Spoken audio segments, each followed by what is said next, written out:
Je suis Traoré Luceni, chargé des cours de chimie au secondaire. Aujourd'hui, nous allons parler des réactions acido-basiques en général et les dosages acido-basiques en particulier. On définit un dosage comme la détermination de la concentration d'une solution ou bien d'une espèce présente dans cette solution. Et l'objectif du dosage, c'est quoi? C'est comment déterminer la concentration d'une solution. Donc, le dosage, par définition, est la détermination de la concentration d'une solution.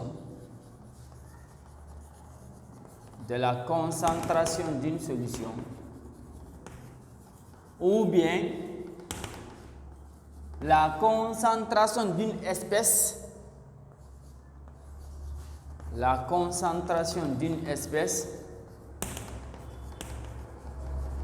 Présente dans une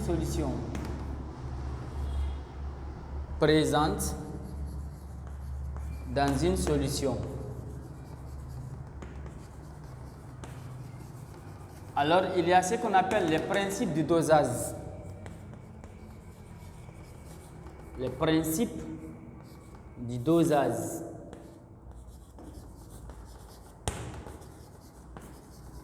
Alors, parlant des principes du dosage, un acide fort est dosé par une base forte et inversement. Un acide faible est aussi dosé par une base forte.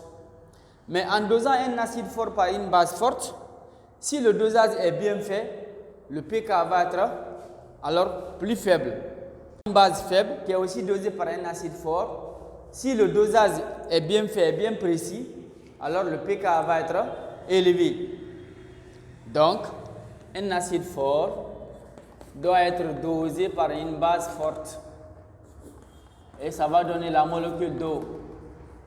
Un acide faible doit être dosé par une base forte. Et une base faible doit être dosée par un acide fort. Et là, c'est jusqu'à l'équivalence.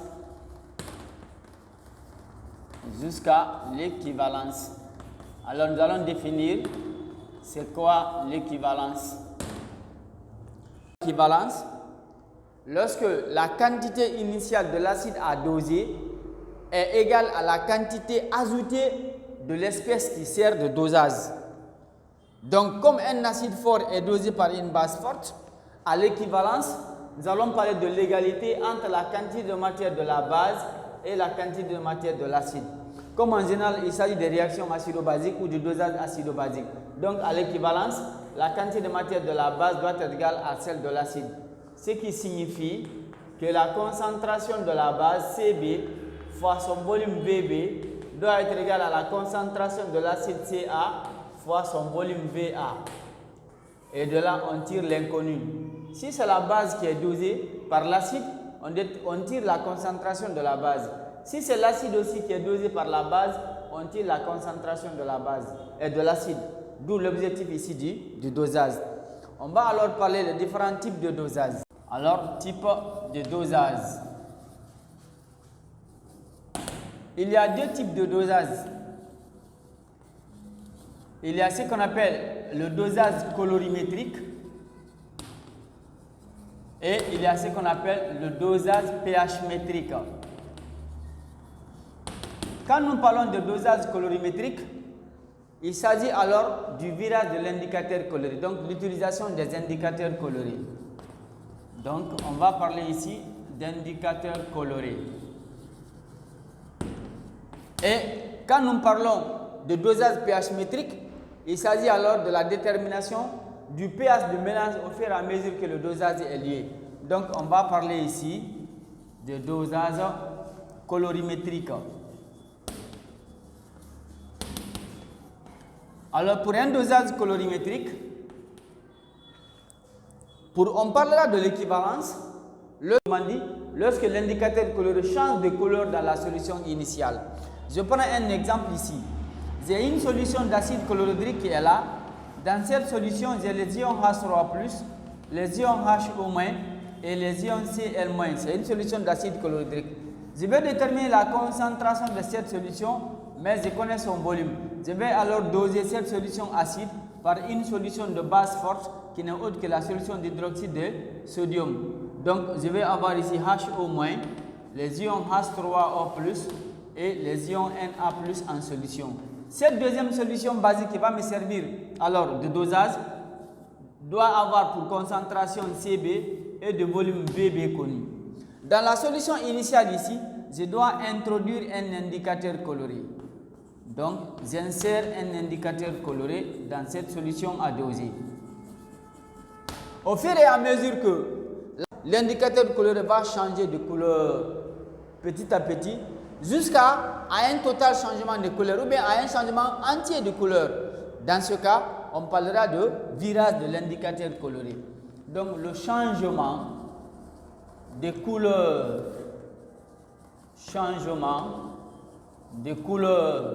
de l'indicateur coloré,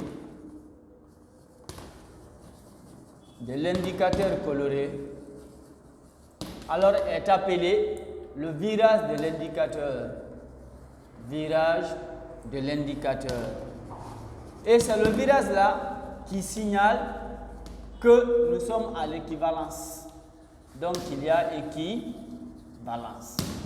Et une fois que l'équivalence là est atteinte, automatiquement ça veut nous dire qu'il y a égalité entre la quantité de matière de l'acide. Donc la quantité de matière de la base, ce qui signifie que CA fois VA est égal à CB fois VB. Et de là, on tire CA. Donc, CA va être égal. Comment on peut déterminer ici la concentration de l'acide suite au dosage acide fort base forte par la méthode colorimétrique qu'on appelle le dosage colorimétrique. Alors, lorsque nous avons alors, après ce dosage, je vais dire, il y a la seconde méthode qu'on appelle le dosage pH métrique. Le dosage pH métrique. Pour le dosage pH métrique, on va mesurer le pH de la solution initiale qui doit être dosée au fur et à mesure qu'elle reçoit la solution basique de concentration et de volume connu. Et en mélangeant ou en dosant un acide fort par une base forte, à l'équivalence, le pH est égal à 7. Donc, lorsque le pH mètre va indiquer la valeur 7 pour ce cas précis, ça veut dire que nous sommes à l'équivalence. On va voir maintenant comment on va déterminer ici. Donc, la mesure du pH au fur et à mesure que le dosage s'effectue. Le dosage s'effectue. Voilà, c'est ce qu'on appelle ici le dosage pH métrique. On va voir maintenant comment déterminer alors l'équivalence. Détermination de l'équivalence. Alors pour déterminer l'équivalence, on utilise dans 90% la représentation graphique qu'on appelle la méthode de tangente parallèle. Donc méthode de tangente parallèle.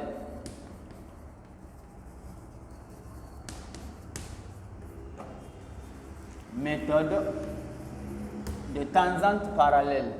Cette méthode est déjà vue dans les différents dosages.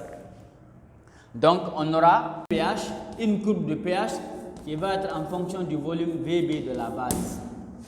Lorsque cette courbe-là est obtenue, on détermine maintenant le point d'équivalence par cette méthode qu'on appelle la méthode de tangente parallèle. Et le point d'équivalence, comme il s'agit ici d'un acide fort, du dosage acide fort base forte, à l'équivalence, on aura obligatoirement un pH qui soit égal à 7 et un volume VB à l'équivalence aussi, qui est forcément différent de 0. Voilà les conditions donc de détermination de point d'équivalence par la méthode de tangente parallèle. Donc, c'est ce qu'il faut retenir sur le dosage. Il y a deux types de dosage. Il y a le dosage colorimétrique et le dosage pH métrique. Le dosage colorimétrique consiste à utiliser les indicateurs colorés pour préciser l'équivalence lorsque l'indicateur change de couleur de façon totale. Et avec le dosage pH métrique, on doit mesurer le pH et à mesure que la solution est en train de s'effectuer. Et pour la détermination du point d'équivalence, on utilise la méthode de tangente parallèle. Et enfin, on choisit l'indicateur coloré qui convient pour un dosage. On a dit au prime abord que pour le choix d'un indicateur coloré, autrement dit, pour qu'un indicateur coloré convienne pour un dosage acido-basique, il faut que la zone de virage de cet indicateur-là contienne le pH à l'équivalence. De ce fait, pour doser l'acide chlorhydrique par la soude caustique, on doit utiliser le BBT. Pour également doser l'acide éthanoïque par la soude caustique, on utilise la phénolphtalène. Et enfin, pour doser l'ammoniac par l'acide chlorhydrique, on peut utiliser le rouge de méthyle comme indicateur coloré. Et voilà, c'est ce qu'on appelle ici le critère de choix d'un indicateur coloré. On a parlé de solutions tampons.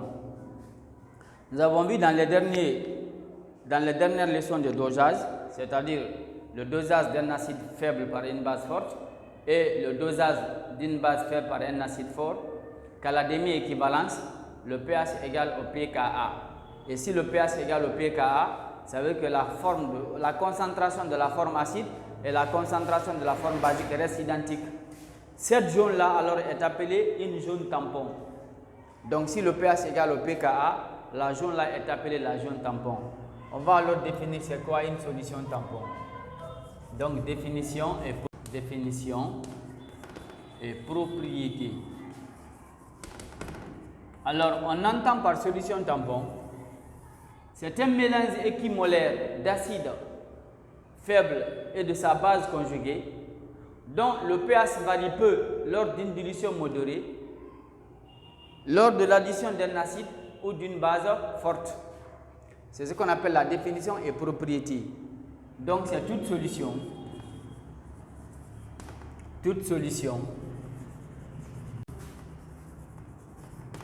un mélange équimolaire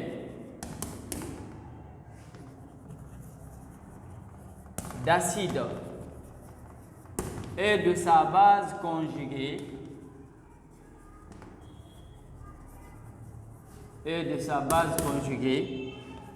dont le pH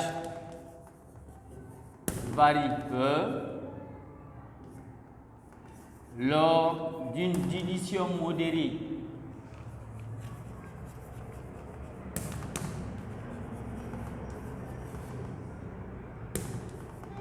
Ou lors de l'ajout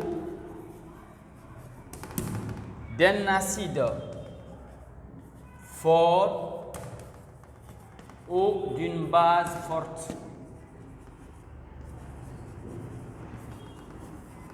Voilà, propriété d'une solution tampon. Donc pour une solution qui est tampon, il faut impérativement que la concentration de sa forme basique soit égale à la concentration de la forme acide. Dans ce cas, le pH doit être égal au pKa. Et c'est cette zone-là qu'on appelle la zone tampon.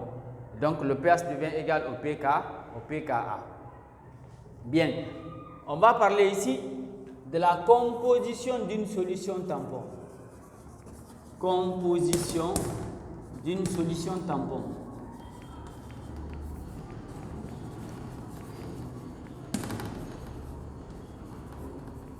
Alors pour une solution tampon, partant de la relation d'Anderson qui nous dit que le pH est égal au pKa plus log de la concentration de la base sur la concentration de l'acide. Et nous avons dit que pour une solution tampon, que le pH doit être égal au pKa. pH égal au pKa. Si tel est le cas, log de la concentration de la base sur log de la concentration de l'acide doit être égal à 0. En cherchant le radical log, on est obligé de prendre puissance de 10 membres en membre, ce qui va entraîner que la concentration de la forme basique sur la concentration de la forme acide doit être égale à l'unité.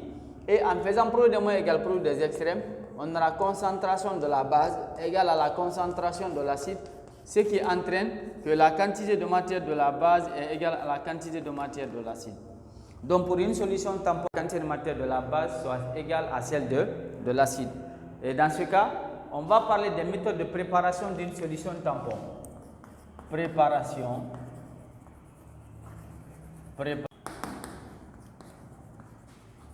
Pour préparer une solution tampon de pH donné, il suffit de chercher dans la table des pKa le couple dont le pKa est proche ou égal au pH donné. Alors lorsqu'on vous demande de préparer une solution tampon, on va forcément vous donner le pH de cette solution tampon. Et vous serez obligé de faire le choix du couple acide-base qui va vous servir pour la préparation.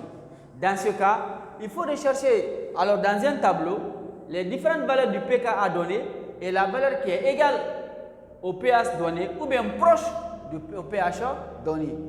Dans ce cas, on a trois méthodes pour préparer une solution tampon. La première méthode, donc on a trois méthodes de préparation.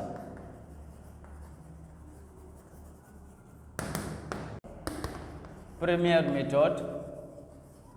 Alors, c'est la réaction entre un acide faible et une base forte jusqu'à la demi-équivalence. Donc, réaction entre un acide faible AH et une base forte entre parenthèses H au moins jusqu'à la demi-équivalence.